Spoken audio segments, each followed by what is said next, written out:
নমস্কার। কথায় কথায় কথামৃত অনুষ্ঠানের ৪২তম পর্বে আপনাদের স্বাগত।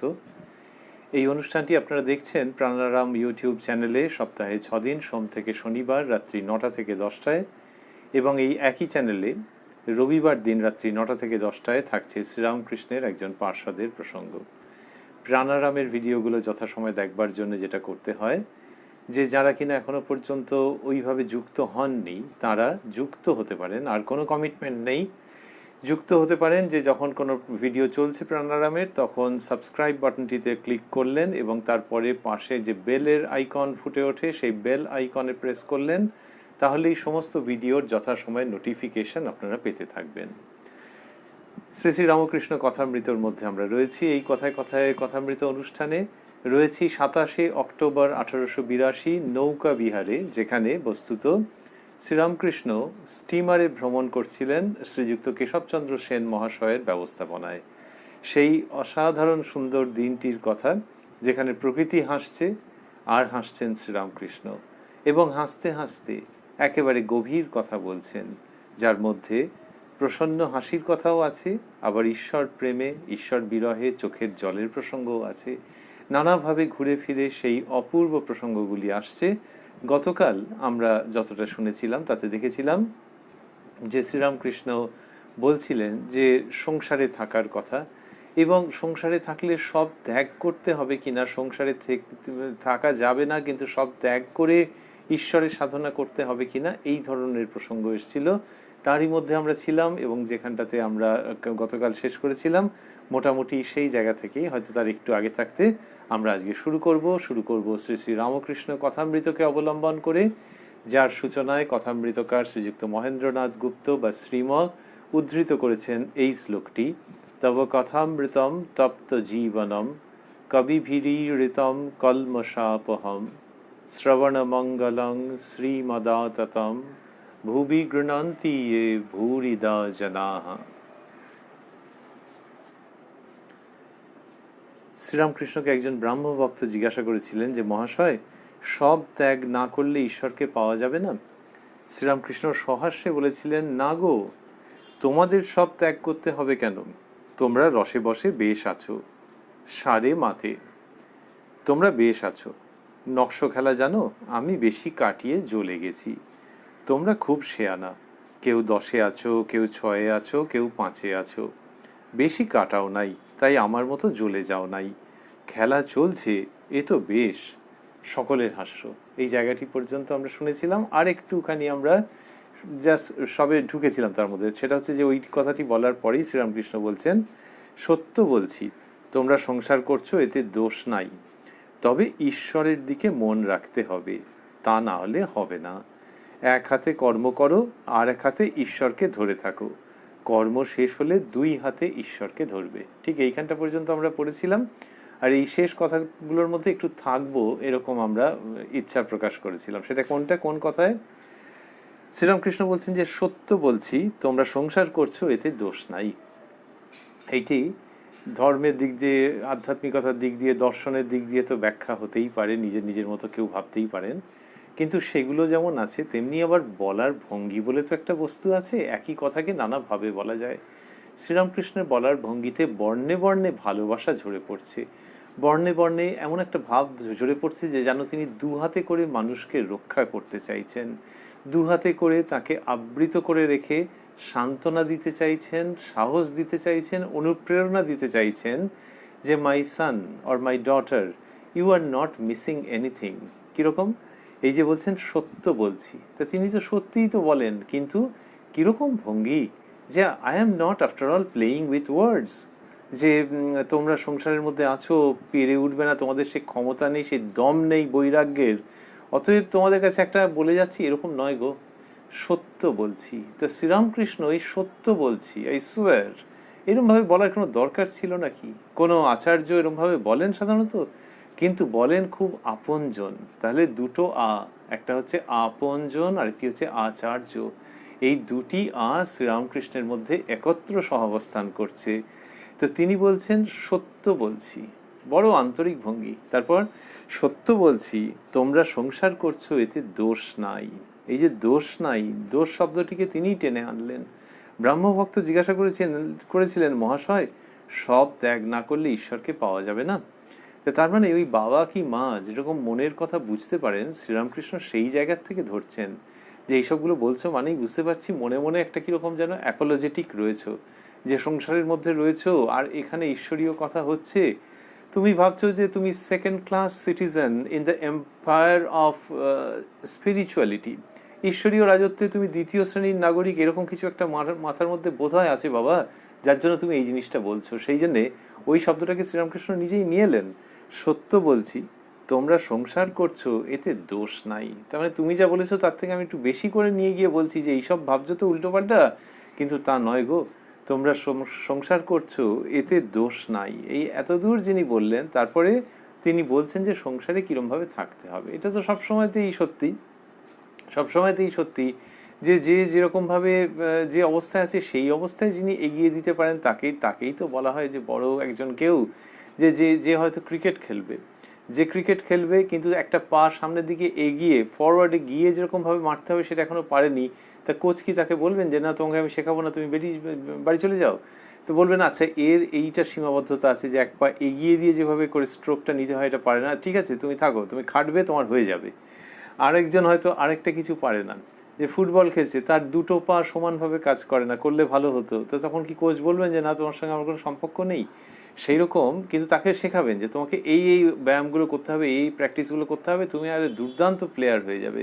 শ্রীরামকৃষ্ণ যিনি যেখানে আছেন, যিনি সন্ন্যাস আশ্রমে রয়েছেন বা সন্ন্যাস আশ্রমের মতো মানসিকতা, যার সংসার আশ্রমের মতো মানসিকতা, এই সমস্ত মানুষকেই কিন্তু শেখাচ্ছেন as an expert coach, as a top class acharya. তো তিনি কি বলছেন, বলছেন যে সংসার করছে যে দোষ নাই বলে এবার কিভাবে এই ক্রিজে কিভাবে খেলতে হবে সেটা শেখাচ্ছেন। তবে ঈশ্বরের দিকে মন রাখতে হবে, তা না হলে হবে না। এক হাতে কর্ম করো আর এক হাতে ঈশ্বরকে ধরে থাকো।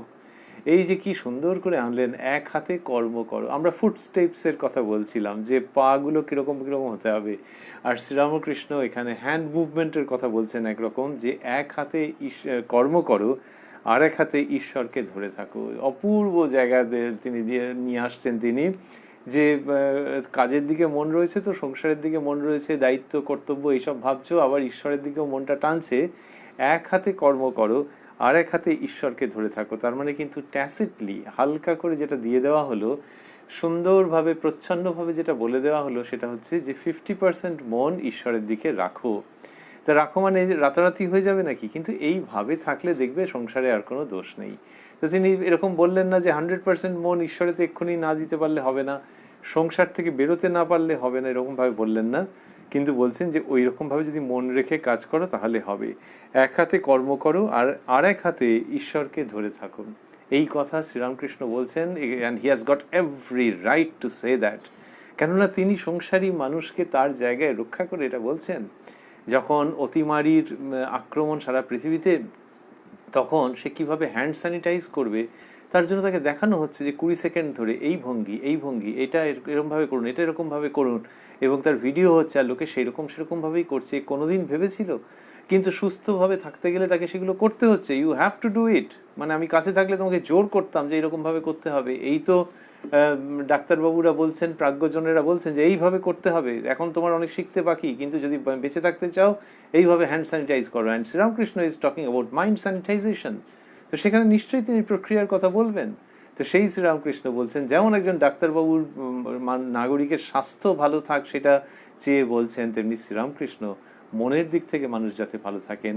এবং ওই যে প্রশ্ন উঠেছিল যে সব ত্যাগ না করলে ঈশ্বরকে পাওয়া যাবে না, সেই মানুষকে তিনি বলছেন যে মনের দিক থেকে ঈশ্বরকে পাওয়ার জন্য তোমাকে এইগুলো করতে হবে বাবা। তো ওখানে যেমন হ্যান্ড স্যানিটাইজেশন, যে এই হাত এরকম শ্রীরামকৃষ্ণ সেরকম ভাবে বলেছেন এক হাতে কর্ম করো আর এক হাতে ঈশ্বরকে ধরে থাকো। তো এই হ্যান্ড স্যানিটাইজেশনে কেউ এলোমেলো করতে পারে, কেউ অন্যমনস্ক থাকতে পারে, কেউ ভাবে যে ও সব বুঝে গেছি, অত কিছু করবার দরকার নেই, তাহলে সে বোকামি করছে।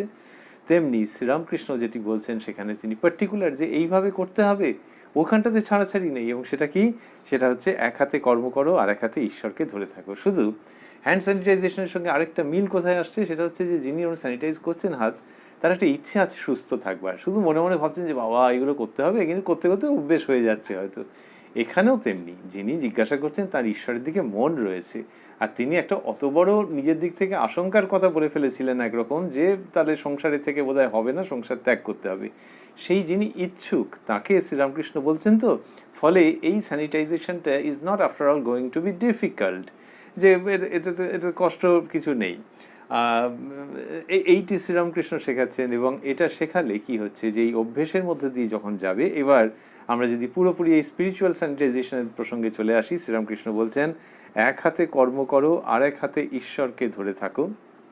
অন্যভাবে বলতে গেলে এই দুটো হাত পরস্পর রাবিং হয়, তো দুটো হাতে যখন রাবিং হচ্ছে, একটা হাতে সংসার আর একটা হাতে ঈশ্বর, তাহলে ঈশ্বর যদি আরেকটা হাতে ঈশ্বরের পাদস্পর্শ করা থাকে, that will sanitize the other hand.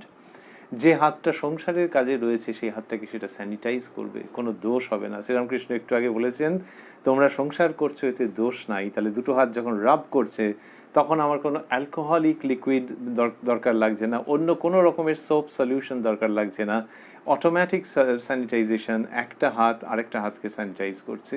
তো শ্রীরামকৃষ্ণ বলছেন যে এক হাতে কর্ম করো, আর এক হাতে ঈশ্বরকে ধরে থাকো। তারপরের পার্টটা কি নাইস, কর্ম শেষ হলে দুই হাতে ঈশ্বরকে ধরবে। তো যখন বোথ দ্য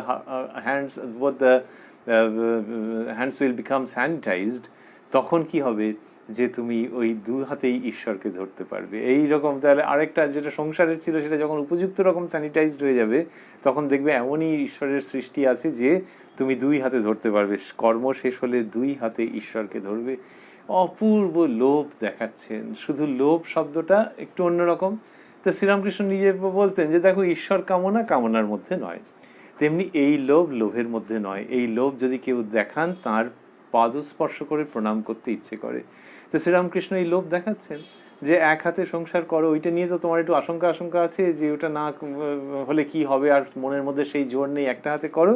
তারপর যখন সময় আসবে তখন দুই হাতে, শেষ হলে দুই হাতে ঈশ্বরকে ধরবে। এই যে দুই হাতে ঈশ্বরকে ধরবে, এটি শ্রীরামকৃষ্ণ যে দেখাচ্ছেন, কি অপূর্বভাবে এটি নিয়ে আসছেন তিনি এই প্রসঙ্গটি, যে যখন সময় হবে, এটা বলতে চাইছেন যে যখন উপযুক্ত সময় হবে তখন দুই হাতে ঈশ্বরকে ধরবে। এইটি শ্রীরামকৃষ্ণ মানুষের কাছে নিয়ে আসছেন, এবং তার বলার ভঙ্গি খুব চমৎকার। এবং there is a gradual natural passage from one to another, এই সাংসারিকতা এবং আধ্যাত্মিকতা, এই সাংসারিকতা থেকে ওই ধর্মরাজ্য বা আধ্যাত্মিকতার রাজ্যে যে গ্র্যাজুয়াল প্যাসেজ, একটা যে খুব স্বাভাবিক গতি একটার দিক থেকে আরেকটার দিকে, সেটি তিনি দেখাচ্ছেন। কিন্তু তার মধ্যে শাস্ত্র কথার ইঙ্গিত থেকে গেল। ওই যে বললেন কর্ম শেষ হলে দুই হাতে ঈশ্বরকে ধরবে। কর্ম শেষ হলে মানে, তার মানে মানুষের নিজের দিক থেকে যে কাজ, সে তো আর শেষ হতে চায় না।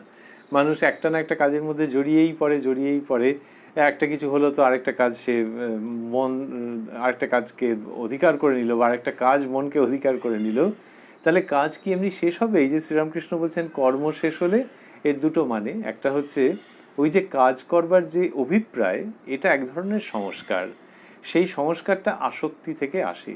তো যখন ওই স্যানিটাইজেশনটা চলবে, ঈশ্বরকে ধরে যখন মানুষ কাজ চলবে সংসারের মধ্যে, তখন কি হবে যে ওই আরো জিনিসের মধ্যে জড়িয়ে পড়া, ওইটার প্রবণতাটা কমে যাবে। লোকে ভাবে যে একটা কাজ শেষ হলো, তো আর একটা কাজ চলে এলো, তো সেইটি, এবং তাদের সে মানুষ খুশিও হয় যে আচ্ছা ওইটা শেষ হয়ে গেছে,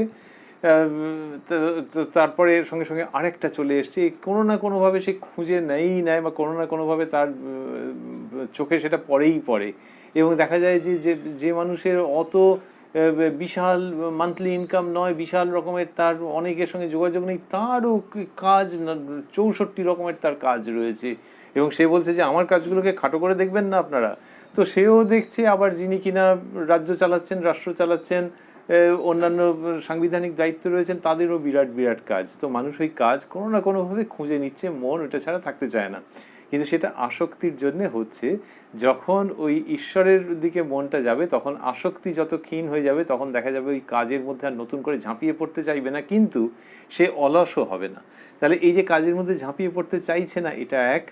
আরেকটা হচ্ছে যে আমাদের শাস্ত্রেও বলা রয়েছে যে যখন সময় আসবে তখন কর্মক্ষয় হয়ে যাবে, যে ওই কাজের মধ্যে জড়িয়ে পড়বার প্রবণতাটা তার আপনিই চলে যাবে যখন ঈশ্বরের দিকে যাওয়ার মন হবে। তাহলে ওই বাইরের দিক থেকে দেখতে গেলে যে হ্যাঁ এই মানুষটার কর্মক্ষয় হয়ে যাচ্ছে, সেই জন্য এরকম প্রবণতা, সেই দিক থেকেও হচ্ছে।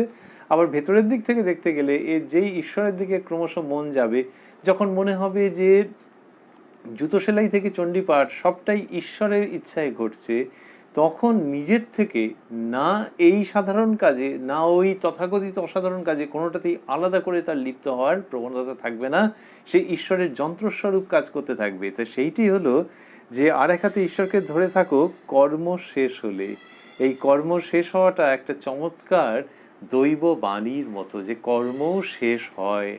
এমনিতে বলা হচ্ছে যে কর্মের গহন গতি, সে যে মানুষকে কোন সংস্কারে জড়িয়ে ফেলে তার কোনো ঠিক নাই, কিন্তু কর্ম শেষ হলে তার মানে হচ্ছে, এটা খুব চমৎকার, কর্ম শেষ হচ্ছে মানে একটা লোক বেকার হয়ে যাচ্ছে তা নয়, কর্ম শেষ হয়ে যাচ্ছে মানে একটা লোক বুড়ো হয়ে গেছে তা নয়, কর্ম শেষ হয়ে যাচ্ছে মানে একটা লোক অপ্রয়োজনীয় হয়ে গেছে তা নয়, কর্ম শেষ হয়ে গেছে মানে এবার তার জীবনের সবচেয়ে সুসময় আসছে যখন সে ঈশ্বরীয় আনন্দে বুঁদ হয়ে থাকতে পারবে। আর তাহলে যে কাজগুলো করতো, এক হচ্ছে সেগুলোর পেছনে ওর আসক্তি নেই, দুই হচ্ছে যে সেই কাজগুলো না করার জন্য জগৎ ভেসে যাবে এরকমও সে ভাবছে না, কারণ জগতের যিনি মালিক তার সঙ্গে আলাপ পরিচয় হতে শুরু হয়েছে। তো শ্রীরামকৃষ্ণ সেই জায়গা থেকে এই অপূর্ব সুন্দর পবিত্র সম্ভাবনাপূর্ণ আনন্দময় ঘোষণাতে রয়েছেন তিনটি মাত্র শব্দের দ্বারা, কর্ম শেষ হলে। এই যে বাক্যাংশ, এর মধ্যে দিয়ে অদ্ভুত আনন্দ ঝরে ঝরে পড়ছে, এবং তিনি বলছেন যে কর্ম শেষ হলে দুই হাতে ঈশ্বরকে ধরবে। এই যে দুই হাতে ঈশ্বরকে ধরা, দু হাত দিয়ে ঈশ্বরকে স্পর্শ করে থাকা, তারই অনন্য দৃষ্টান্ত শ্রীরামকৃষ্ণের জীবন। দুই হাতে ঈশ্বরকে ধরে আছেন। যদি কেউ বলেন যে তিনি তো স্বয়ং ভগবান, সেটা সত্যি। আর তিনি যখন মানুষের ভাবে লীলা করছেন সেটা তো সত্যি, সে মানুষের ভাবে তো তিনি দেখাচ্ছেন যে এই অসুবিধে হয়েছে, এই হয়েছে, ওই হয়েছে, তিনি তো মানুষের ভাবেতেই করছেন। তারও ক্ষুধা তৃষ্ণা পাচ্ছে, তারও এটা ওটা টুকটাক জিনিসের দরকার হচ্ছে, এগুলো তো হচ্ছে। কবিরাজ বলেছে যে একটা লেবু খেতে হবে, তো তিনি বলছেন যে একটা লেবু দেখো কোথায় পাওয়া যায়, তা ভগবানের কি দরকার? মানুষ ভাবে করছেন কেন? যে মানুষের মতনই সব, কিন্তু এই মানুষ কিভাবে দেবত্বে উত্তীর্ণ হতে পারে সেইটা তিনি দেখাচ্ছেন একদম মানুষের ভাবে। তা সেই তাঁরই জীবনে দেখা যাচ্ছে দুই হাতে ঈশ্বরকে ধরে রয়েছেন। কখনো মা ভবতারিণীর কথা বলছেন, আবার কখনো রাধাকান্ত দেবের কথা বলছেন। মায়ের মন্দিরে গিয়ে ভাবে বিভোর হচ্ছেন, রাধাকান্ত দেবের নাম সংকীর্তন করতে গিয়ে চোখের জলে ভাসছেন, দুই হাতে ঈশ্বরকে ধরে রয়েছেন। তাই যে দুই হাতে ঈশ্বরকে ধরে আছেন, এটি তো তার জীবনে দেখতে পাওয়া যাচ্ছে। যে যেগুলো এমনিতে লোকে বলে আপাত বিরুদ্ধ ভাব, যে শাক্ত ভাব, বৈষ্ণব ভাব, এর মধ্যে অনেক তফাৎ আছে, আপাত বিরুদ্ধ, সেই সব কিছু নিয়ে তিনি একসঙ্গে রয়েছেন। আর যখন যেভাবে যাচ্ছেন সেইভাবে মশগুল হয়ে যাচ্ছেন একেবারে, তো সম্পূর্ণরূপে মনটা এরকম দিয়ে রেখেছেন। অন্যত্র বলছেন এই যে দুই হাতে ঈশ্বরকে ধরবে, তো তার ফলে এই যে সংসারী মানুষ, তো তাহলে পুরো যদি সে ঈশ্বর ঈশ্বর করে তাহলে কি কিছু ক্ষতি হবে? যেখানে কিনা প্রশ্ন উঠেছে যে ঈশ্বর ঈশ্বর করলে কেউ বেহেড হয়ে যেতে পারে, শ্রীরামকৃষ্ণ বলছেন যে না গো, সেরকম হবে না। যিনি চৈতন্য স্বরূপ তাকে ভেবে কি অচৈতন্য হয়? এটি একটি বলেছেন। আর কি বলেছেন? আর বলেছেন যে 15 আনা মন ঈশ্বরে দিয়ে 1 আনা মন সংসারে দিতে পারলে হেউ ঢেউ হয়ে যায়। তাহলে হেউ ঢেউ মানে মোর দ্যান সাফিসিয়েন্ট। যদি 15 আনা ঈশ্বরে দিয়ে 1 আনা মন তুমি সংসারে দিতে পারো, তাহলে সংসারের যেসব কাজ টাজগুলো তোমার একটা ফর্দ আছে তো, যে কি কি কাজ, তুমি 15 আনা মন যদি ঈশ্বরে দাও, এখন তো দিতে পারছো না, ওদিকেও 15 আনা নয়, এদিকেও 1 আনা নয়, সব মন নষ্ট হয়ে যাচ্ছে, ওয়েস্টেড হয়ে যাচ্ছে। 15 আনা মন ঈশ্বরে দিয়ে 1 আনা যদি সংসারে দিতে পারো, তাহলেই হেউ ঢেউ হয়ে যাবে। শ্রীরামকৃষ্ণ এটা চ্যালেঞ্জের মতো দিচ্ছেন, যে দেখো যে তোমার যে ফর্দ আছে সংসারের যে সমস্ত কাজের, সে ফর্দ হয়েও তুমি আরো সময় পেয়ে যাবে, সেইগুলো সমস্ত ডিউটি ডিসচার্জ করেও তোমার হাতে এক্সেস টাইম থাকবে, হেউ ঢেউ হয়ে যাবে, এরকম ভাবে তিনি বলছেন। তো এই ঈশ্বরকে দু হাতে ধরার ব্যাপারটি শ্রীরামকৃষ্ণ ভারী চমৎকার ভাবে সেটিকে আনছেন এবং উৎসাহিত করছেন।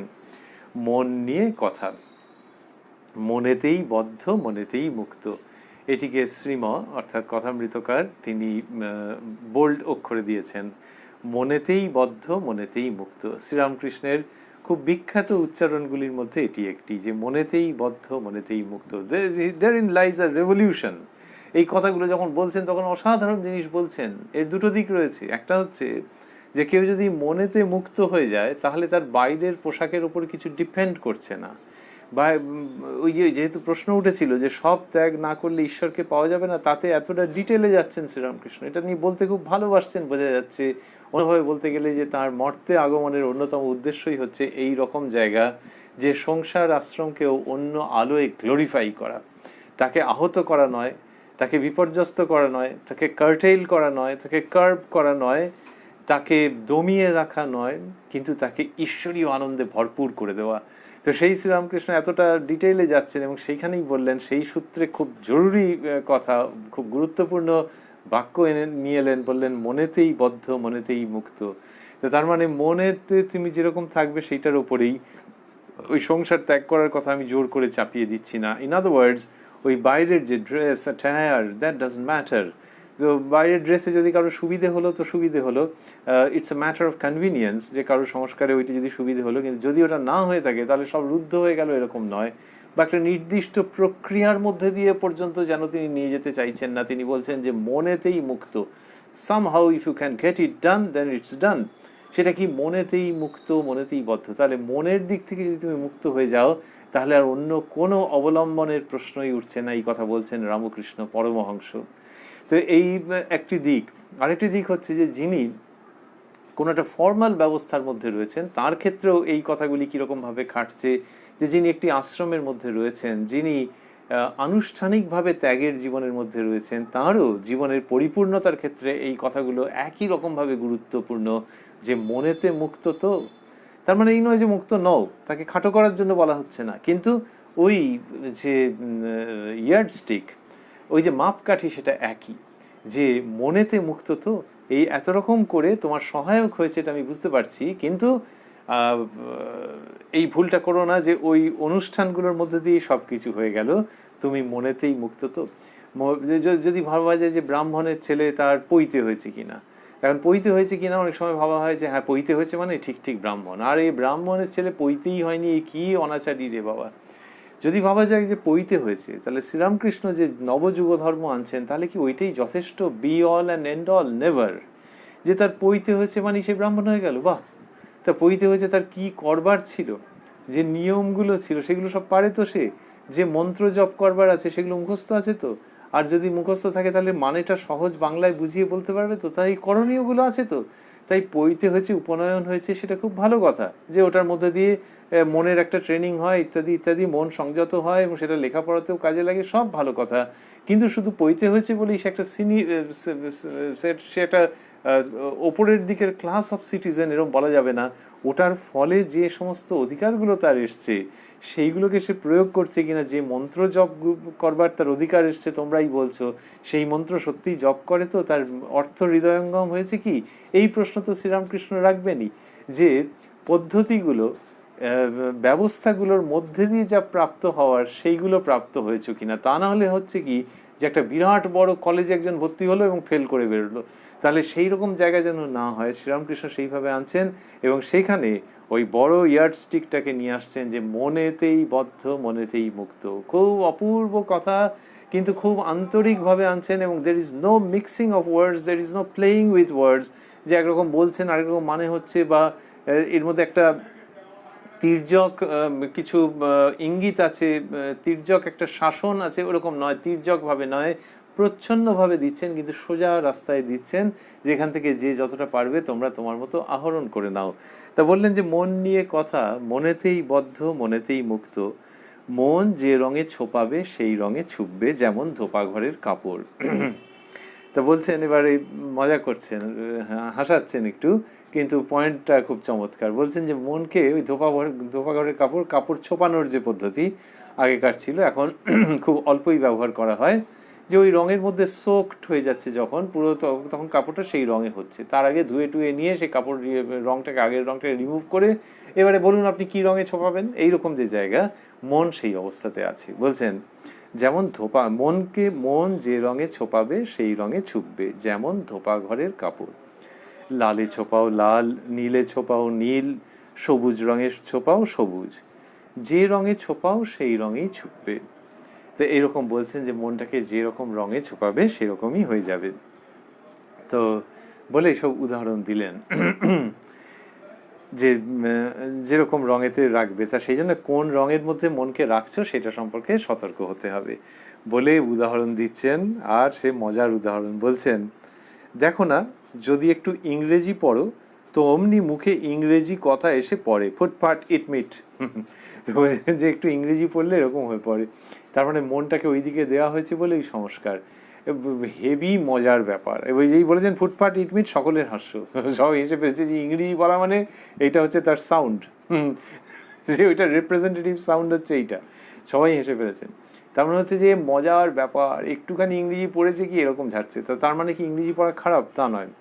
কিন্তু ওই যে বলা হচ্ছে অল্পবিদ্যা ভয়ঙ্করী, যদি অল্প পড়তে আরম্ভ করেছে তখনই ওটা ইচ্ছে হয়। অনেকে বলে বাঙালি নাকি ইংরেজি বলবেই বলবে যদি রেগে যায়, রেগে গেছে আর ইংরেজি বলেনি, এ নাকি বাঙালিকে খুঁজে পাওয়া যাবে না। আমরা জানি না অন্য প্রদেশে কিরকম কি আছে, কিন্তু বাঙালি সম্পর্কে এরকম আছে।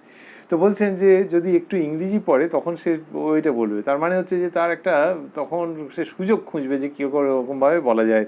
তবে দেখো না, যদি একটু ইংরেজি পড়ো, একটু ইংরেজি পড়ো, তার মানে যিনি ইংরেজি সাহিত্যে সুপণ্ডিত, কাব্য, দর্শন, সাহিত্য, বিজ্ঞান পড়েছেন, তার ক্ষেত্রে এরকম হয়তো হবে না। কিন্তু একটুখানি যখন পড়েছে, আর ইংরেজি তো সেকালেও ছিল, 2020-তেও আছে, যে একজন ইংলিশ জানে তাহলে মানে আরে বাবা দারুণ। কিন্তু রবীন্দ্রনাথের কোনো কবিতা জানে বা অন্য কিছু জানে, স্বামী বিবেকানন্দের সম্পর্কে কিছু জানে না, অতটা জানে না, ইংলিশটা ভালো, তবে এখান থেকে একটা আলাদা রকমের ব্যাপার সব হয়ে যায়, যেটা নিয়ে আবার হাসাহাসিও প্রচুর আছে। তো শ্রীরামকৃষ্ণ সেই জায়গাটাতে এসছেন, এসে বলছেন যে যদি একটু ইংরেজি পড়ো তো অমনি মুখে ইংরেজি কথা এসে পড়ে, ফুটপাট ইট মিট। ফুটপাট ইট মিট মানে ওই রকম আর কি। যখন কালী পুজোর সময়, শ্যামা পুজোর সময় যখন কেউ পটকা ফাটাচ্ছে, তখন হয়তো তাকে ভুসিমাল দিয়ে দিয়েছে, ভুসিমাল দিয়ে দিয়েছে, আর এখন এমনি ডেসিবেল টেসিবেল নিয়ে অনেক রকমের কাণ্ড, সে একটা কি ফাটাতে গেল, গিয়ে ফুট করে আওয়াজ হলো, আর কিছু হলো না। শ্রীরামকৃষ্ণের কথার মধ্যে ওরকম কিছু একটা আছে, যে ইংলিশ পড়েছে মানে আর বিরাট কিছু করবে, কিন্তু তা নয়, ফুটফাট ইট মিট, মানে ভুসিমাল মতো আর কি ব্যাপারটা হয়ে যাচ্ছে। তো খুব ইঙ্গিতপূর্ণ ভাষায় সেই সবগুলোকে বলছেন, আর সকলে হাসছেন। আবার বলছেন যে ইংরেজি পড়লে কিরকম হয়, আরো পায়ে বুট জুতা, শীষ দিয়ে গান করা, এইসব এসে জুটবে। বলছেন পায়ে বুট জুতা, তার মানে হয়তো শরীরের যা ওজন তার একটা বেশ বড় পার্সেন্টেজ হচ্ছে এই বুট জুতো, কিন্তু কি করবে ওইটা পায়ে দিয়েছে, যে ওটা ইংরেজি যখন একটু পড়েছে ওটা পায়ে দিতে হবে। শীষ দিয়ে গান করা, এইসব এসে জুটবে, তার মানে এগুলো কোথায় ছিল? যেমন কাঁটার কাটলে কারা সব এসে যায়, তেমনি এই ইংরেজি যখন শিখেছো তখন ওইগুলো চলে এলো, বুট জুতো কিনে নিয়ে এলো খরচা করে, সে পায়ে ফোসকা মোসকা পরে এক এককার কাণ্ড, কিন্তু কিনে এনেছে, ওটা পরে যেতেই হবে। তো বুট জুতো পরে এনেছে, কিনে এনেছে, আবার শীষ দিয়ে গান করতে আরম্ভ করেছে, এইসব করেছে, কেননা ইংরেজি একটু জানে, আর তার সঙ্গে সঙ্গে ওরকম ইংরেজি কিছু কিছু স্যাম্পল মাঝে মাঝে সে দিচ্ছে। এইটা শ্রীরামকৃষ্ণ দিচ্ছেন, যেটা আমাদের সকলের পক্ষেই শিক্ষণীয়, যে মনকে যদি ওইরকম জায়গাতে রাখো, তার মানে অল্প বিদ্যার মধ্যে রাখলে তার এই দেখো না, যে লোকটা এরকম আগে করতো না কিন্তু এখন এগুলো করতে আরম্ভ করেছে, মনকে যেখানে রাখছো সেরকম ভাবে সে রঞ্জিত হয়ে যাচ্ছে। এইটা বলতে বলতে তিনি কনক্লুশনে আসবেন, তার আগে আরো মজা করবেন। এইসব মজা টজা কোথায় হচ্ছে? মজা হচ্ছে স্টিমারে যেতে যেতে 27 অক্টোবর 1882। আর এরকম মজা করতে করতে হাসতে হাসতে কথায় কথায় যে ধর্ম প্রসঙ্গ হচ্ছে সেটি আমরা শুনছি কথায় কথায় কথামৃত অনুষ্ঠানে, সপ্তাহে 6 দিন, সোম থেকে শনিবার রাত্রি 9টা থেকে 10টায় প্রাণারাম ইউটিউব চ্যানেলে, যেখানে রবিবার রাত্রি 9টা থেকে 10টায় শ্রীরামকৃষ্ণের একজন পার্ষদের প্রসঙ্গ থাকছে। গত রবিবার ছিল স্বামী নিরঞ্জনানন্দজি মহারাজের জীবনের পূর্ণ প্রসঙ্গ। তো শ্রীরামকৃষ্ণ বললেন যে পায়ে বুট জুতা, শীষ দিয়ে গান করা, এইসব এসে জুটবে ওই ইংরেজি পড়ার যদি ওরকম হয়, একটু যদি ইংরেজি পড়ো। এই সবাই হাসাহাসি করেছেন। তারপরে বলছেন হাসাহাসির পর এইসব কথা বললেন যে শীষ দিয়ে গান করা, এইসব এসে জুটবে। আবার যদি পণ্ডিত সংস্কৃত পড়ে অমনি শ্লোক ছাড়বে। তো বলছেন যে পণ্ডিত যদি সংস্কৃত পড়ে তখন নাকি এইগুলো করবে। কি করবে? যে শ্লোক ছাড়বে। তো সেখানে শ্রীরামকৃষ্ণ শ্লোক কথাটিকে বললেন না, প্রথমত বললেন শ্লোক, আর তারপর বললেন যে ঝাড়বে। যিনি ধর্মের উচ্চ কথা বলেন এবং বলতে পারেন এবং বলেন, তিনি আবার এই রকম শব্দ ব্যবহার করছেন যেটা একদম বন্ধু বান্ধবের মধ্যে হয়, ক্যান্টিনে হয়তো আলোচনার সময় হয়, সেইটা শ্রীরামকৃষ্ণ ব্যবহার করছেন। দ্বিধা তো করছেনই না, একবার ব্যবহার করছেন intentionally, to bring home the point and to bring home the the lack of incoherence in the whole thing, যে এরকম সব হচ্ছে কিরকম না, পণ্ডিত সংস্কৃত পড়েছে, কি সংস্কৃত তো বিরাট দর্শনের কথা আছে, সেসব পড়লে মানুষ স্তব্ধ হয়ে যায়, আপন মনে কিছুক্ষণ ভাবে যে এইসব জ্ঞানের কথা অন্তরের মধ্যে হৃদয়ঙ্গম করবার কথা, কিন্তু দেখো কি করছে গিয়ে দেখো দেখো ওই ক্লাস থেকে বেরিয়ে দেখো শ্লোক ঝাড়ছে, ক্লাসের মধ্যেও ঝেড়েছে আবার বেরিয়েও শ্লোক ঝাড়ছে। মানে ভঙ্গিটা এমন যে ও পণ্ডিত, তো তা গিয়ে খেতে গেছে একটুখানি রুটি আর ছোলার ডাল খেতে গেছে ক্লাসের পর, সেখানে গিয়ে কে একজন কি জিজ্ঞেস করতে গেছে, তাকে একটা শ্লোক ঝেড়ে দিয়েছে। ওই মোমেন্টামে যাচ্ছিল। তো শ্রীরামকৃষ্ণ সেই রকম জায়গা থেকে নিয়ে মজা করছেন, বলছেন আবার যদি পণ্ডিত সংস্কৃত পড়ে অমনি শ্লোক ঝাড়বে। তো এই যে শ্লোক ঝাড়া, এইটার কথা শ্রীরামকৃষ্ণ বলছেন, ইনি আমাদের মনের, আমাদের সময়ের, আমাদের মানসিকতার খুব কাছাকাছি। তা এই শ্রীরামকৃষ্ণ যেভাবে করে কথা বলছেন তার মধ্যে শিক্ষণীয় থাকছে। আবারও তিনি সংস্কৃত যে জ্ঞান, সংস্কৃত সম্পর্কে যে অধ্যয়ন, সেই সম্পর্কে কিছু বলছেন না, কিন্তু ওই অল্প যদি পড়ে আবারও সংস্কৃত শক্ত।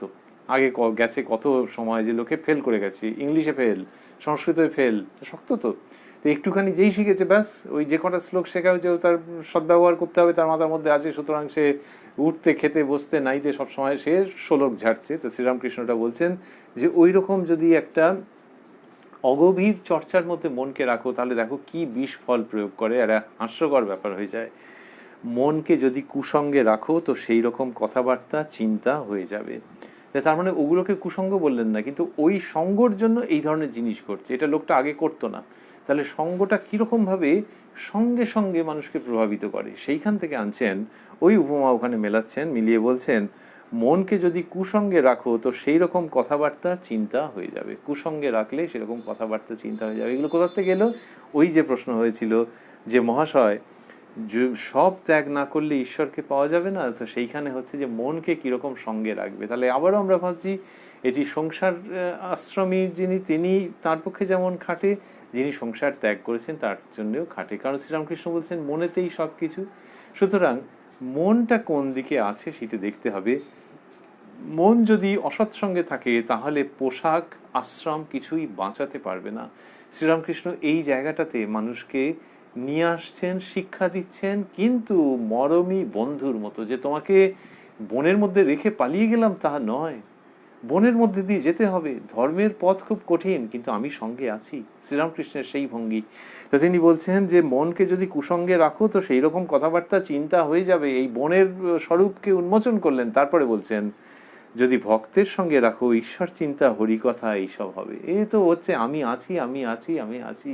তা না হলে এইরকম সদর্থক জায়গায় কখনো প্রসঙ্গ গড়ায় না, নেতিবাচক জায়গায় নিয়ে গিয়ে অনেকে ছেড়ে দেন যে তাহলে বোঝো তোমাদের কি ডেঞ্জার, তার মানে আমি যে বস সেটা বোঝো। কিন্তু এখানে শ্রীরামকৃষ্ণের হচ্ছে যে না, তিনি দেখাচ্ছেন উপায় আছে, এবং সেটি কিরকম ভাবে, যদি ভক্তের সঙ্গে রাখো। কতদূর স্বাধীনতা দিচ্ছেন যে ভক্ত কি একজন, মানে আমার কাছে না এলে হবে না সেরকম নয়।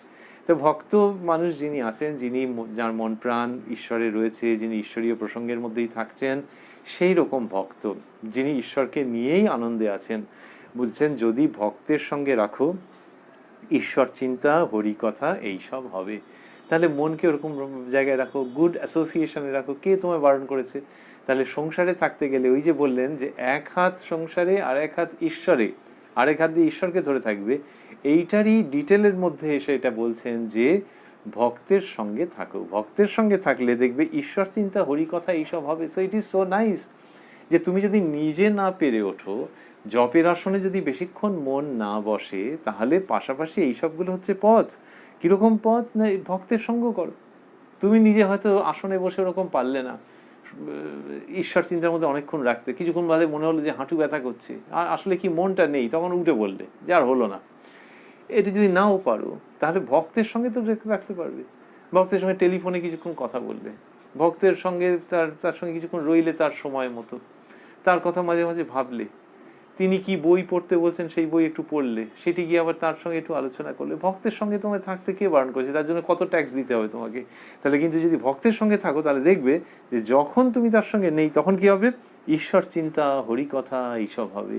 তাহলে যে একটু ইংরেজি কি একটু সংস্কৃত শিখেছে অল্প একটু, সে যখন অন্য জায়গায় যাচ্ছে কি হাস্যকর জিনিস করছে, আর তুমি যদি ভক্তের সঙ্গে একটু সময় কাটাও তাহলে সেটা যে ফল প্রসব করবে ওইটা তোমার জীবনকে ঈশ্বরের দিকে নিয়ে যাবে। শ্রীরামকৃষ্ণ বলছেন যদি ভক্তের সঙ্গে রাখো ঈশ্বর চিন্তা হরিকথা এইসব হবে। এই যিনি বলছেন এ তো মনে হচ্ছে অঙ্কের মতো বুঝিয়ে দিচ্ছেন। শুধু অঙ্কতে অনেকের আতঙ্ক লাগে যে অঙ্ক মিলবে কি মিলবে না এই সমস্ত। তো এটি সেরকম ভাবে নয়, কিন্তু অঙ্কে যেরকম লজিক থাকে, যেরকম যুক্তি, দৃশ্যমান যুক্তি থাকে, সেই রকম ভাবে শ্রীরামকৃষ্ণ অঙ্ক পড়ানোর স্টাইলে বলছেন, এবং তাতে করে ঈশ্বরের অভয় অঙ্কে যেন মানুষকে স্থাপন করে দিচ্ছেন। বলছেন মন নিয়েই সব, মন নিয়ে সব, এটা বারবার করে বলছেন। এবং এই দিনের অনুষ্ঠানে, আমরা আজকের অনুষ্ঠানে এই যে সেদিনের কথা যে শুনছি 27 অক্টোবর 1882, আসলে দিনগুলো সব মার্জ করে যাচ্ছে।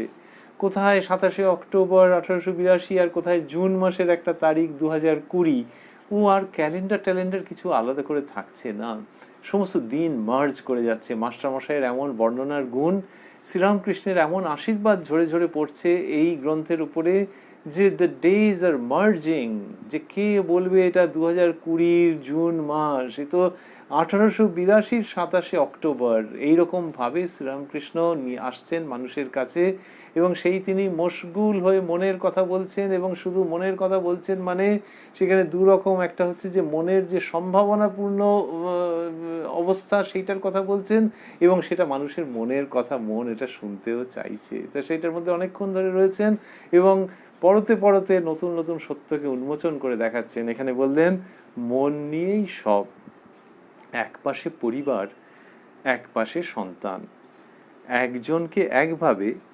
সন্তানকে আরেকভাবে আদর করে, কিন্তু একই মন। কি অপূর্ব জায়গা নিয়ে চলে এলেন, নিয়ে এসে বললেন যে এক পাশে পরিবার, এক পাশে সন্তান, এরকম ভাবে বলছেন যে আদর করছে কিন্তু একই মন। তাহলে দুই রকম হয়ে যাচ্ছে, তফাৎ আছে, কিন্তু সেই মনটা দিয়েই সে করতে পারছে। তাহলে একটা দিকে স্ত্রী, একটা দিকে সুখ, একটা দিকে ভোগ, আর একটা দিকে সন্তান। সেখানে হচ্ছে যে শুধুই একতরফা যেন দিতে চাওয়া, শুধুই একতরফা দিতে চাওয়া। যে সন্তান যদি বলে পাখাটা জ্বালাও তাহলে জ্বালাবে, যদি বলে পাখাটা নেভাও তাহলে পাখাটা নেভাবে, তার জন্য সমস্ত আত্মত্যাগ করতে প্রস্তুত হয়ে আছে। আর একটা জায়গাতে হচ্ছে যে না, নিজের ভোগের জায়গাটাকে ইনট্যাক্ট রাখতে চাইছে। এই যে সম্পর্ক দুটো আলাদা আলাদা হয়ে আছে, কিন্তু সেই মানুষই দুজনকেই কেটার করছেন, ওই মনটাকে স্প্লিট করে নিয়ে দুরকম ভাবে করছেন। তো বললেন যে এক পাশে পরিবার, এক পাশে সন্তান, একজনকে একভাবে, সন্তানকে আরেকভাবে আদর করে, কিন্তু একই মন। শ্রীরামকৃষ্ণ যিনি সংসার সেই অর্থে কিচ্ছু করেননি, জিরো, জিরো বলতে যা বোঝায়। তাহলে সংসার যে করলেন, বিবাহ করলেন, সেটা হচ্ছে ওই দৃষ্টান্ত স্থাপনের জন্যে যে বিবাহিত জীবন, কিন্তু সেখানেও পূর্ণ ত্যাগের জীবন, এইসা ভি হোতা হ্যায়। তাহলে অন্য মানুষ তো অতটা পারবে না, কিন্তু যতটা পারবে সেই জন্য এই দৃষ্টান্ত স্থাপন করা। এবং তিনি যে বিয়ে করতে যাচ্ছেন, তখনও যত রকমের সব আনন্দ উৎসবের যে মেজাজ হয়, সেরকম ভাবে ওখানে তিনি উপনিষদের মন্ত্র পড়তে পড়তে, তো তিনি ওই বিয়ের মেজাজেই তিনি গেছেন, সেরকম ভাবেই গেছেন, বিয়ে করে এনেছেন। করে তারপরে দেখা যাচ্ছে যে জীবন যাপন করছেন, এটা একটা অদ্ভুত দৈবী জীবন। এবং তার সহধর্মিনী সেখানে কি আনন্দের মধ্যে রয়েছেন। বলছেন ওই ঠাকুর যখন কামারপুকুরে এসেছিলেন, তখন ভেতরে একটা আনন্দের পূর্ণ ঘট স্থাপন করে দিয়ে গিয়েছিলেন, সেটা কখনো নষ্ট হয়নি। তো একটা অদ্ভুত দৈব জীবন যাপন করছেন, কিন্তু বিবাহ করেছেন, বিয়ে করেছেন। সেই তিনি একেবারে এই ভেতরকার কথা নিয়ে আসছেন, সংসারের ভোগ এবং ভোগমুক্ত স্নেহ, এই দুটোর কথা যেভাবে নিয়ে আসছেন, বিরাট বড় সংসারীও বোধহয় এইভাবে কথাগুলো পরিবেশন করতে পারবেন না। শ্রীরামকৃষ্ণ বলছেন যে যিনি দাবা খেলেন, যে খেলে সে একরকম, আর যে একটু দূর থেকে দেখে সে ঠিক চাল বলে দিতে পারে।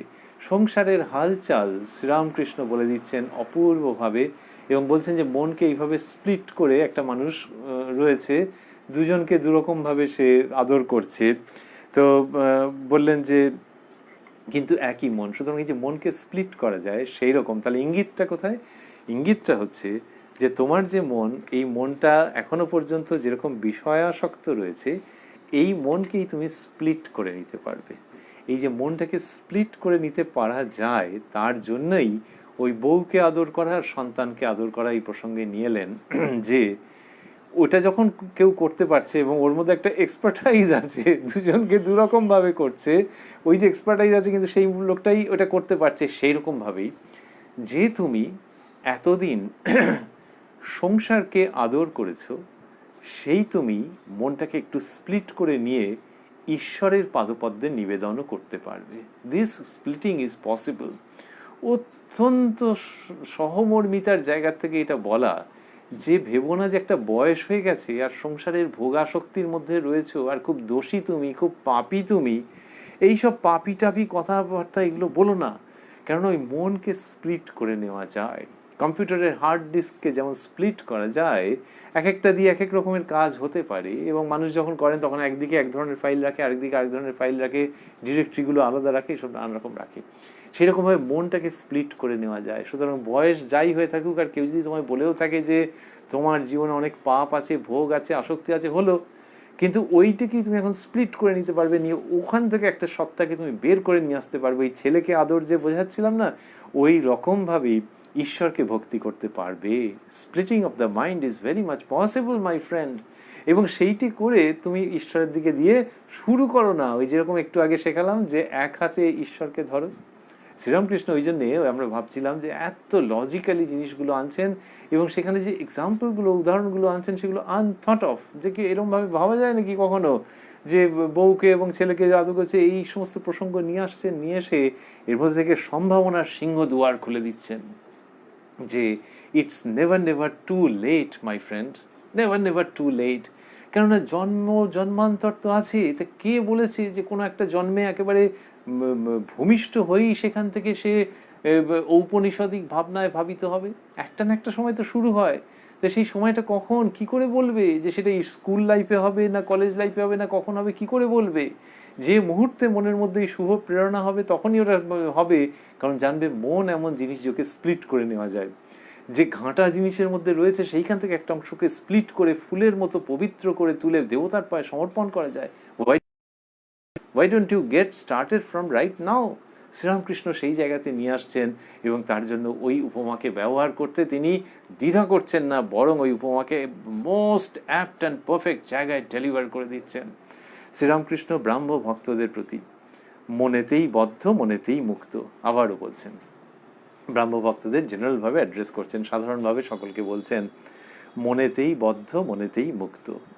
আমি মুক্ত পুরুষ, সংসারেই থাকি বা অরণ্যেই থাকি, আমার বন্ধন কি? আমি ঈশ্বরের সন্তান, রাজাধিরাজের ছেলে, আমায় আবার বাঁধে কে? আর শ্রীরামকৃষ্ণের কি ঘোষণা! এই অপূর্ব! এই তো মনে হচ্ছে একজন যুদ্ধের একজন সেনাপতি, একজন নায়ক ঘোড়ার পিঠে চেপে রয়েছেন এবং বাকিদের বলছেন ফলো মি। এই সেই ভঙ্গি, এই ভীষণ পাওয়ারফুল ভঙ্গি। There is a majestic declaration, but a majestic spiritual declaration. সেখানে বলছেন কিরকম, যে আমি মুক্ত পুরুষ, সংসারেই থাকি বা অরণ্যেই থাকি, আমার বন্ধন কি? এই যে আমি মুক্ত পুরুষ, এই কথা বলছেন আমি ঈশ্বরের সন্তান, রাজাধিরাজের ছেলে, আমায় আবার বাঁধে কে? এই কথা যে শ্রীরামকৃষ্ণ বলছেন, অপূর্ব! কি সুন্দর কন্ট্রাস্ট, যে তিনি বসে আছেন একটা ক্যাবিন ঘরে। 27 অক্টোবর 1882 স্টিমার যাচ্ছে কলকাতার দিকে, একটা ক্যাবিন ঘরে একটা অর্ডিনারি চেয়ারে বসানো হয়েছে। মাস্টারমশাই সেই বর্ণনা দিয়েছেন যে পূর্ণ শ্রদ্ধার সঙ্গে, কিন্তু ক্যাবিন ঘরে আবার আলাদা করে চেয়ার পাওয়া যাবে কোথায়? আর শ্রীরামকৃষ্ণ সেই সবের তোয়াক্কাও করেন না, তো একটা অর্ডিনারি চেয়ারে, সাধারণ চেয়ারে বসেছেন। সেইখানে বসে তিনি যে কথাগুলো বলে যাচ্ছেন, therein lies the contrast, যে তার পোশাক আশাক অতি সাধারণ, একটা চেয়ারে বসেছেন, কিন্তু সেইখানে বসে যে কথাগুলো বলে যাচ্ছেন তার মধ্যে দিয়ে পৃথিবীর সমস্ত শক্তি উৎসারিত হচ্ছে, এবং বোঝা যাচ্ছে যে কে কোনখানে আছেন সে নির্ভর করে না, ভেতরে কি বস্তু আছে সেইটির উপর নির্ভর করে সমস্ত জীবনযাত্রা, সমস্ত আনন্দ, সমস্ত সক্ষমতা, সমস্ত স্বনির্ভরতা। এইটি শ্রীরামকৃষ্ণ দেখাচ্ছেন, এবং সেখানে বলছেন আমি মুক্ত পুরুষ। এই যে শ্রীরামকৃষ্ণ বলছেন আমি মুক্ত পুরুষ, উদাহরণ হিসেবে দেখাচ্ছেন, কিন্তু সেখানে আমি আমার বলতে দ্বিধা করছেন না। অন্য জায়গায় আমি আমার এগুলো বলতেন না, কিন্তু এখানে বলছেন আমি মুক্ত পুরুষ, কারণ এই আমির মধ্যে নয়, এই সমস্ত কিছু থেকে মুক্ত। সেইটা দেখাচ্ছেন যে এই দৃঢ়তা ভেতরেতে চলে আসে, এবং মনের দিক থেকে সেটা। তা বললেন যে মনেতেই বদ্ধ মনেতেই মুক্ত, আমি মুক্ত পুরুষ। তা বোঝা যাচ্ছে যে শ্রীরামকৃষ্ণ যা বলছেন এর মধ্যে পুরুষ নারী সকলের মনের এই উপাদান থেকে যাচ্ছে। একজন নারী যখন ভাবছেন যে আমি মুক্ত, তখন তাকে কে ঠেকায়? কোন শাস্ত্র তাকে বাধা দেয়? শ্রীরামকৃষ্ণ সেই নবযুগের সূচনা করছেন। তবে হ্যাঁ, ওই আমাদের ভাষায় যেরকম আছে সেইভাবে পুরুষ দিয়ে শব্দটা আসছে, কিন্তু বোঝাই যাচ্ছে যে এর মধ্যে যেটা রয়েছে সেটা একজন নারীর ক্ষেত্রে অ্যাপ্লিকেবল, এবং শয়ে শয়ে নারী তাদের জীবনে অ্যাপ্লাই করে দেখিয়েছেন যে নারী পুরুষ ভেদটা আফটার অল একটু বোকা বোকা, একটু ব্যাকডেটেড, ভেতরে ভেতরে যে সত্তা থাকে, নারী বা পুরুষ এটা আর প্লিজ বলো না। তো ওই যে ভেতরকার মুক্ত সত্তা, সেইটার জয়গান গাইছেন শ্রীরামকৃষ্ণ, সেইটার জাগরণ মন্ত্র উচ্চারণ করছেন শ্রীরামকৃষ্ণ। বলছেন আমি মুক্ত পুরুষ, সংসারেই থাকি বা অরণ্যেই থাকি, আমার বন্ধন কি। এই তো অদ্ভুত কথা। তার মানে অরণ্য বা সংসার, ওই আরণ্যক জীবন, সন্ন্যাসীর জীবন, সেইটিকে বললেন, আর সংসার বললেন। তাই যখন বলছেন যে অরণ্যেই থাকি বা সংসারে, তাই অরণ্য কি সবসময় সাধু কি অরণ্যে থাকছেন নাকি? কিন্তু ওটা একটা প্রতীক, যে অরণ্যে আছে মানে সাধু, আর গৃহীলোক মানে সংসারে আছে, তার এই প্রতীক। কিন্তু ভাঙলে আরো বেরোবে যে সন্ন্যাসী কোথায় কোথায় থাকতে পারেন। সুতরাং যদি ভাঙা যায়, ওইটাকে আরো একটু বেশি প্রসারিত করা যায়, যে অরণ্যেই যিনি আছেন, অথবা সংসারেই যিনি আছেন, অথবা রান্নাঘরে যিনি আছেন, অথবা ব্যবসা ক্ষেত্রে যিনি আছেন, অথবা স্কুলে যিনি আছেন, অথবা ক্ষেত খামারে যিনি আছেন, অথবা সমুদ্রে নৌকা নিয়ে যিনি আছেন, এই সমস্ত মানুষের কথা যদি ভাবা যায়, যেখানে শ্রীরামকৃষ্ণ বলছেন সংসারেই থাকি বা অরণ্যেই থাকি, তার মানে ছেলে হোক মেয়ে হোক, সে যে কাজের মধ্যেই থাকুক না কেন, পড়াশোনার মধ্যে থাকুক না কেন, ব্যবসায়ের মধ্যে থাকুক না কেন, বলছেন আমার বন্ধন কি। তার মানে সে ভেতরের দিক থেকে যদি মুক্ত হওয়ার চেষ্টা করে, তাহলে কেউ তাকে রুখছে না এবং তার মুক্ত হতে কোনো বাধা নেই। মানে শাস্ত্রের দিক থেকেও রুখে দেওয়া হচ্ছে না যে না তুমি বলতে পারো না যে তুমি মুক্ত, আর বাস্তবিক কি তার মুক্ত হয়ে যাওয়ার পথে কোনো বাধা নেই, মানে এইটার জন্য হবেই না এরকম কথা নেই। এবং যখন ওই ভাব তার আসে, সেই জায়গাতে উদ্বোধিত করছেন শ্রীরামকৃষ্ণ। এটা এত আনন্দপূর্ণ এবং শক্তিশালী প্রসঙ্গ আসছে কোত্থেকে আবারও আমরা স্মরণ করছি, ওই যে প্রশ্ন উঠেছিল যে সব ত্যাগ না করলে ঈশ্বরকে পাওয়া যাবে না, ওইটার মধ্যে একটু ছেলে মানুষই ছিল, একটু বোকামি ছিল। শ্রীরামকৃষ্ণ সেই বোকামিটাকে ভালোবেসে সংশোধন করে দিচ্ছেন যে না, ওইভাবে ভাবতে নেই যে সব ত্যাগ না করা মানে ওই এক্সটার্নাল কিছু একটার মধ্যে দিয়েই হয়ে যাবে, সব ত্যাগ করলেই হয়ে যাবে, ওরকম ভেবো না। সব ত্যাগ করলেও হতে পারে, না করলেও হতে পারে, অর্থাৎ বাইরের দিক থেকে ত্যাগ না করলেও হতে পারে, যদি মনের দিক থেকে ত্যাগ থাকে। Come on, let us land at this essential truth. তো শ্রীরামকৃষ্ণ সেইটা দেখাচ্ছেন, এবং সেখানে হলে কি অবস্থা হয় সেটা বলছেন। আমি মুক্ত পুরুষ, সংসারেই থাকি বা অরণ্যেই থাকি, আমার বন্ধন কি। আমি ঈশ্বরের সন্তান, রাজাধিরাজের ছেলে। এই নিয়ে এলেন যে আমি ঈশ্বরের সন্তান, রাজাধিরাজের ছেলে, এইটা যদি কেউ মনের মধ্যে ভাবে তাহলে কিরকম হয়। তখন বলছেন আমায় আবার বাঁধে কে।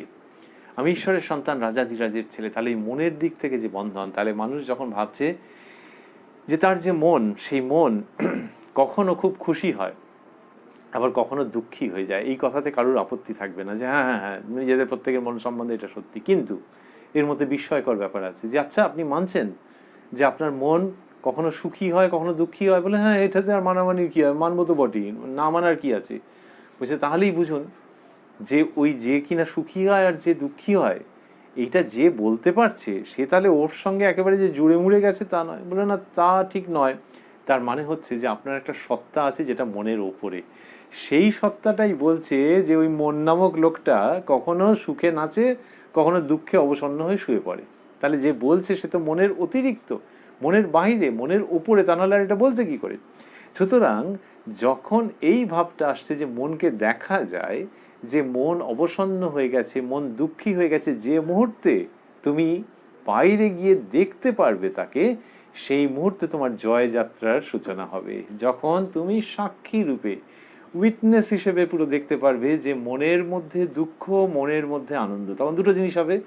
এক হচ্ছে যে মনের মধ্যে যে দুঃখ আসছে সেকে তুমি দারুণভাবে ব্যাপারটাকে বুঝতে পারবে। আগে তুমি দুমড়ে মুমড়ে ছিলে, কুঁকড়ে মুকড়ে ছিলে, এখন যেই তুমি একটু বাইরে গিয়ে এই বাইরে দাঁড়ানোর জায়গাটা পাওয়া যাবে, যেহেতু তুমি মন নও, তোমার নিজের পা রাখার একটা জায়গা আছে। এটা যে কোনো মানুষ সম্পর্কে সত্য। তো সেই যখন সেখানে পা রাখছে, তখন যখন মনটাকে দেখছে আর দেখছে বিষণ্ণ, তখন ওই সিচুয়েশনটাকে অনেক সহজে সে ডিল করতে পারবে, ওটাকে সর্ট আউট করতে পারবে, ফিক্স করতে পারবে। এইটা একটা দিক। আরেকটা দিক হচ্ছে যে যখন ধরে নেওয়া যাক সেটাকে ডিল করে নিয়েছে নিজের মতো করে, যে এই সময়ে সে দুঃখী যে হয়ে পড়ে তার কারণটা কি, এইসবের দিকে মন চলে গেছে, তার মানে he or she is very near to sorting it out, very near to solving it. এবং এই করতে করতে যখন ওই দুঃখটাকে সে কবজা করে ফেলতে আরম্ভ করে, তখন একটা দিকে হয়তো তার নজর পড়ে হেভি মজা লাগে। সেই দিকটা কি, সেটা হচ্ছে যে এই মন যেমন দুঃখী থাকলে এরকম এরকম হয়, তেমনি সুখী হলেও তখন যা করে সে আরে ছেলে মানুষই চূড়ান্ত। ছেলে মানুষের চূড়ান্ত যে একটা কোনো ব্যাপারে সুখী হয়েছে, সে ভাবছে যে দুনিয়ার লোককে এটা জানাতে হবে। আর তখন এটা ভেতরে কিরকম আঁচিল হওয়ার মতো একটা অহংকারও হয়, যে অমুকের হয়নি তমুকের হয়নি, আমার হয়েছে। এইটা তখন সে নিজের মনকে যখন অবজার্ভ করতে আরম্ভ করে, তখন এই ব্রণ আঁচিল সবগুলোকে সে দেখতে পায়। তো তখন সে ভেতরে ভেতরে খুব পাওয়ারফুল লোক হয়ে যায়, পাওয়ারফুল লোক হয়ে যায় যে এই ব্রণ আঁচিলগুলো যাতে আর না হয় সেইগুলোর দিকে নজর রাখতে হবে। তো এইটি পাওয়ারফুল হয়ে যায় যখন সে মনটাকে দেখতে আরম্ভ করে ওই রকম দ্রষ্টা রূপে। তো শ্রীরামকৃষ্ণ সেই জায়গাটাতে নিয়ে আসছেন যে আমি ঈশ্বরের সন্তান, ঈশ্বরের সন্তান বলেই সে দেখতে পায়। এই সৃষ্টির মধ্যে যে কায়দাগুলো আছে সেগুলো দেখতে পায়। একবার যদি ওইটাকে করতে আরম্ভ করে তখন তার মুক্তির দুয়ার খুলতে আরম্ভ করে ধীরে ধীরে। তা বললেন, আমি ঈশ্বরের সন্তান, রাজাধিরাজের ছেলে, আমায় আবার বাঁধে কে। এই কথা বলছেন শ্রীরামকৃষ্ণ, যিনি অসাধারণ, যিনি অসাধারণ, যিনি একটু বাদেই বলবেন যে এই পাপের কথা বেশি শুনতে নেই। আমাকে একজন একটা বই দিয়েছিল, তার মধ্যে পাপের কথা ছিল, এই পাপের কথা এইসব শুনতে নেই। আমি বদ্ধ বলতে বলতে সে যে বারবার বলে সে শালা বদ্ধই হয়ে যায়, এইসব কথা তিনি বলবেন, হয়তো আমরা পরের অনুষ্ঠানে শুনবো। কিন্তু উনি এখানে দেখাচ্ছেন যে নিজের মধ্যে মুক্ত হতে চাইলে nobody on heaven and earth can resist you, can stop you. তো এইটা শ্রীরামকৃষ্ণ দেখাচ্ছেন আর বলছেন আমায় আবার বাঁধে কে। এই যে আমায় আবার বাঁধে কে, এই কথা যে শ্রীরামকৃষ্ণ বলছেন, তার শ্রীমুখে এটা উচ্চারিত হচ্ছে বিশেষ শক্তির সঙ্গে। আবারও আমরা ভাবছি ক্যাবিন ঘরে বসে আছেন যে শ্রীরামকৃষ্ণ, তিনি তো এইরকমই, যে তাকে কেউ বেঁধে রাখতে পারেননি, তাকে কেউ বেঁধে রাখতে পারেননি, কোনো আবেষ্টনীর মধ্যে তিনি থাকেননি। মায়ের পুজো টুজোতে যখন মন দেবেন না ভেবেছিলেন, দেবেন না, তখন দাদা রামকুমার চট্টোপাধ্যায় মহাশয় পুজো করছেন, সে করছে, দাদা করছে, তিনি নিজের মতো আলাদা করে থাকতেন, হবিষ্যান্ন খেতেন, এইসব করতেন। তারপর রানী রাসমণি যখন বলেছে যে না, এই ছোট খরচা যে পুজোর দিকে মন নেই, কেন এদিকে মন দিচ্ছে না, ধীরে ধীরে মায়ের পুজোর দিকে যখন তিনি মন দিয়েছেন, নিজের ইয়েতে, কোনো কম্পালশনে নয়, নাহলে ওই রকম রানীমা, তার কাছে তো এই বাচ্চা ছেলে তো ভয় করার কথা যে রানীমা কি বলছে, কেউ ডোন্ট কেয়ার, কুছ পরোয়া নেই, সেরকম ভাবে করেছে, আমায় আবার বাঁধে কে। তারপরে যখন তিনি মা কালীর ভাবেতে একেবারে বিভোর হয়ে গেছেন, স্বাভাবিকভাবে হয়ে গেছেন, কারুর জোর করার জন্য নয়, স্বাভাবিকভাবে যখন বিভোর হয়ে গেছেন, তখন তার আর এক মূর্তি, যে ওই জগতের ব্যাপার দিন রাত কোথা দিয়ে চলে যাচ্ছে কোনো ঠিক নেই। পঞ্চবটিতে গিয়ে জামা কাপড় খুলে ফেলে তপস্যা করছেন। ভাগ্নের অবাক হয়ে গেছে, গিয়ে একটু মিনমিন করে বলছে, মামা জামা কাপড় না হয় বুঝলাম, কিন্তু পৈতেটা পর্যন্ত ফেলে দিলে কেন? তা সে বলছেন ব্রাহ্মণের সংস্কার সে পর্যন্ত রাখবো না। তো ব্রাহ্মণের সংস্কার পর্যন্ত রাখছেন না, ভেতরকার যিনি মনেতেই যিনি মুক্ত, সেই তিনি ওখানে তপস্যা করছেন। ভাগ্নে চমকে যাচ্ছে, মামাকে তো কম দিন দেখেনি, কিন্তু তা সত্ত্বেও চমকে যাচ্ছে যে পৈতে টইতে ফেলে দিয়ে কি করছে। তার মানে এই দেহ কিছু নয়, বাইরের জিনিস কিচ্ছু নয়, কোনো বাইরের কিছুর অবলম্বন কিচ্ছু নয়, হঠাও সমস্ত কিছু। তিনি কোনো কিছুকে অসম্মান করছেন না, প্রথা ভেঙে দিচ্ছেন না একেবারে, কিন্তু নিজের জীবনের দিয়ে দেখাচ্ছেন যে ভেতরের সত্তাই হচ্ছে শেষ কথা বলবে, বিকজ আই অ্যাম রাজাধিরাজের ছেলে। আমি ওই বাইরের কোনো কিছুর উপরে নির্ভর করছি না। এবং ভবিষ্যৎ পৃথিবীর কাছেও তিনি দেখাচ্ছেন যে পইতে ফেলে দিচ্ছেন, তিনি পইতে ফেলে দিচ্ছেন যে ওই ব্রাহ্মণের সংস্কার তো কি হয়েছে? এমন হতে পারে যে পঞ্চবটিতে যখন বসে আছেন, একটা পইতে যদি গায়ে থাকে, খালি গায়ে বসে আছেন, তো পইতে যদি গায়ে থাকে, একটা ফিল করা যায় যে পইতেটা রয়েছে, একটু হাওয়া দিচ্ছে, সে পইতেটা গায়ের সঙ্গে নড়ছে চড়ছে, একটা কোথাও একটা ফিলিং থাকে। বা জপে বসবার আগেও যে পইতেটা রয়েছে, ব্রাহ্মণের ছেলে, সেই সমস্ত ছেড়ে দিচ্ছেন। নিরালম্ব সন্ন্যাসী একেই বলে, পরমহংস একেই বলে, যে কোনো বাহ্য চিহ্নের উপর ডিপেন্ড করছেন না, ডিপেন্ড করতে চাইছেন না, এবং ভাবছেন বাই চান্স যদি ডিপেন্ডেন্স এসে যায় সেটা ডিপেন্ড করছেন না। এবং সেইখান থেকে কি অসাধারণ সত্য উঠে আসছে, যে মানুষে আজকাল বলছে, একটু মজা করে বলছে, কিন্তু পরম শ্রদ্ধার সঙ্গে, যে ওই পঞ্চবটি হচ্ছে শ্রীরামকৃষ্ণের ল্যাবরেটরি। যেমন একজন সায়েন্টিস্টের ল্যাবরেটরি থাকে, সেখানে তিনি আপন মনে গবেষণা করেন, আপন মনে দিন রাত গবেষণা করে, সেরকমভাবে সেই পঞ্চবটিতে শ্রীরামকৃষ্ণ ঈশ্বর পরমাত্মাকে নিয়ে গবেষণা করেছেন। This is veritably his laboratory. তো ওই যে শ্রীরামকৃষ্ণ করছেন, তিনি বাইরের কিছু তো পরোয়া করছেন না, সেই তিনি কথা বলছেন ক্যাবিন ঘরে বসে, এবং তিনি বলছেন আমি ঈশ্বরের সন্তান, রাজাধিরাজের ছেলে, আমায় আবার বাঁধে কে। এটা শুধু নিজের জায়গাটা বলছেন না, তিনি এই দৃষ্টান্ত দিচ্ছেন মানুষের কাছে। This is transmission. শুধু শব্দ দিয়ে কি হবে? শুধু শব্দ তো কোলাহল, কিন্তু যখন কিনা জীবনটা তার সঙ্গে যুক্ত হয়ে যাচ্ছে, তখন সেটা বাণীতে পরিণত হচ্ছে। শ্রীরামকৃষ্ণ সেই বাণী প্রদান করছেন, যার সঙ্গে তার পুরো জীবন সম্পৃক্ত হয়ে আছে। তো সেই তিনি বলছেন আমি ঈশ্বরের সন্তান। এসব বলছেন মানে যাদেরকে বলছেন তাদেরকে ওই ভাবেতে তিনি উদ্দীপ্ত করছেন। আমি ঈশ্বরের সন্তান, রাজাধিরাজের ছেলে, আমায় আবার বাঁধে কে, এই কথা বললেন। বলছেন যদি সাপে কামড়ায় বিষ নাই, জোর করে বললে বিষ ছেড়ে যায়। ওই আগেকার যেরকম বিশ্বাস ছিল এটা জাস্ট ছুঁয়ে গেলেন। তো বলেন যে ওই যে বিষ নাই এটা বলতে পারলে, কিন্তু আধুনিক মেডিকেল সায়েন্সও বলছে কত গ্যাস্ট্রোএন্টারোলজিক্যাল ডিসঅর্ডার আছে যেখানে কিনা বলা হচ্ছে, and it's a proven fact, যে ওই মনের দিক থেকে যদি সে ভাবে যে ইরে আবার ছুটতে হবে, তাহলে সে সত্যি সত্যিই ছুটবে। আর যদি মনের দিক থেকে সে জোর করে, এইটা একেবারে পুরোপুরি এস্টাবলিশড ফ্যাক্ট যে সেখানে বহু ক্ষেত্রে দেখা যাচ্ছে যে ওই প্রবলেমগুলো গ্যাস্ট্রোইন্টেস্টিনাল প্রবলেমগুলো সেইগুলো চলে যায়। ওই গ্যাস্ট্রিকের প্রবলেমগুলো চলে যাচ্ছে যদি মনের দিক থেকে যোগ করে। This is called psychosomatic connection, যে দেহ এবং মন পরস্পর যুক্ত হয়ে রয়েছে। তো শ্রীরামকৃষ্ণ যখন বলছেন যদি সাপে কামড়ায় বিষ নাই, জোর করে বললে বিষ ছেড়ে যায়, তো সত্যি সত্যি আমাদের এই হজমের যে সিস্টেম তার অনেক বিষ ছেড়ে যায় যদি মানুষ মনের দিক থেকে জোর করে যে দূর আমার কিছু হয়নি। সেটা ডাক্তারি শাস্ত্রে খুব বেশি রকমের স্বীকৃত। শ্রীরামকৃষ্ণ সেই মনের জায়গাটা নিয়ে আসছেন এবং স্পিরিচুয়াল ক্ষেত্রে ওই জোর করার কথা বলছেন। বলতে বলতে বললেন তেমনি আমি বদ্ধ নই, আমি মুক্ত, এই কথাটি রোগ করে বলতে বলতে তাই হয়ে যায়, মুক্তই হয়ে যায়।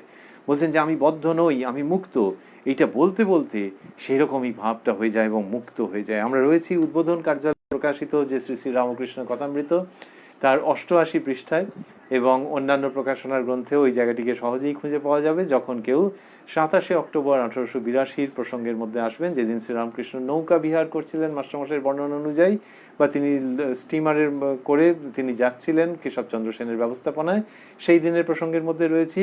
এবং এই প্রসঙ্গের মধ্যেই আমরা ফিরবো আগামী দিন কথায় কথায় কথামৃত অনুষ্ঠানে, যে অনুষ্ঠানটি আপনারা দেখছেন প্রাণারাম ইউটিউব চ্যানেলে সপ্তাহে 6 দিন রাত্রি 9টা থেকে 10টা, আর রবিবার দিন 9টা থেকে 10টা এই চ্যানেলেই থাকছে শ্রীরামকৃষ্ণের একজন পার্শ্বদের প্রসঙ্গ। আমরা যেখানটাতে শেষ করছিলাম সেটি কি, শ্রীরামকৃষ্ণ বললেন যে তেমনি আমি বদ্ধ নই, আমি মুক্ত, এই কথাটি জোর করে বলতে বলতে তাই হয়ে যায়, মুক্তই হয়ে যায়। এই যে শ্রীরামকৃষ্ণ বলছেন, এটি আমাদের কথামৃত পড়তে খুব ভালো লাগছে, বা পড়তে পড়তে ভাবতে ভালো লাগছে যে কথামৃতের পাতায় পাতায় এই বাণী রয়েছে। সেই কথাটিকে নিয়ে আমরা অনুষ্ঠান শেষ করতে চাইছি আজকের মতো, যেখানে আবারও ভাবছি তিনি বললেন আমি বদ্ধ নই, আমি মুক্ত, এই কথাটি জোর করে বলতে বলতে তাই হয়ে যায়, মুক্তই হয়ে যায়। এই যে মুক্ত, অন্যদিক থেকে দেখতে গেলে অলংকার, খুব নাইস লুকিং অলংকার। তো এই যে মুক্ত, লোকে বলে যে গায়ে মুক্তমালা শোভা পাচ্ছে। শ্রীরামকৃষ্ণের যে উক্তি, তার মধ্যে দিয়ে মানুষের জাগতিক ভোগ সুখ, সেইটার যে একটা কিরম নড়বড়ে ইচ্ছে, পুরোটা পূরণ হবে এটা কোনোদিন সম্ভব নয়। আর যেটুকুনি পূরণ হয় সেটুকুনিও যে চিরস্থায়ী শান্তি আনে তার কোনো মানে নেই, বরং আরো অশান্তির আগুন লাগিয়ে দিয়ে যায়। তো সেই জাগতিক ভোগের কথা তিনি বলেননি, জাগতিক সাজসজ্জার কথা বলেননি, কিন্তু যদি ভাবা যায় যে এই যে মুক্তির কথা বলছেন এবং বললেন মুক্তই হয়ে যায়, সেই অলংকার শ্রীরামকৃষ্ণ দিচ্ছেন, সেই ত্যাগের অলংকার তিনি আমাদেরকে গিফট করছেন। লোকে জন্মদিনে গিফট করে, কিন্তু শ্রীরামকৃষ্ণের কথামৃত বা শ্রী শ্রী রামকৃষ্ণ কথামৃত অধ্যয়ন করা মানে, আর যেখানে তিনি বলছেন মুক্তই হয়ে যায়, তাহলে আমরা ময়হর্ষ কয়ত এরকম ভাবে যদি ভাবি মুক্ত ফ্রি, সেরকম ভাবে ভাবছি। আবার অনুষ্ঠান শেষ করতে করতে একটু আমাদের মতো করেও ভাবছি যে মুক্তই হয়ে যায়, খুব সেই অলংকারের মতো হয়ে যায়, তার জীবনটি অলংকৃত হয়ে যায় যখন এই রকম ভাবনা চিন্তার মধ্যে দিয়ে যায়। সুতরাং যখন কেউ কথামৃত পাঠ করছেন, তখন কিন্তু ভাবতে গেলে গভীরভাবে যিনি বলছেন, যিনি শুনছেন, তারা যখন এটার মধ্যে থাকছেন, তখন তাদের রোজই জন্মদিনে পরিণত হচ্ছে, নবজীবন লাভ হচ্ছে কথামৃতকে পাঠ করে, যেখানে ওই মুক্তর মতো ঝকঝক করছে, আবার রাজাধিরাজের ছেলের মতো মুক্ত হয়ে থাকবার অঙ্গীকার করছে, এই শ্রী শ্রী রামকৃষ্ণ কথামৃতকে অবলম্বন করে, শ্রী শ্রী রামকৃষ্ণ কথামৃতকে স্পর্শ করে থেকে। এই পর্যন্তই আজকে। আবারও কালকে আপনাদের সঙ্গে দেখা হবে রাত্রি 9টায় এই অনুষ্ঠানে, এই প্রাণারাম ইউটিউব চ্যানেলে। ওং নিরঞ্জনং নিত্যম অনন্ত রূপং ভক্তানুকম্পা ধৃত বিগ্রহং বৈ ঈশাবতারং পরমেশমিড্যং তং রামকৃষ্ণং শিরসা নমামহ।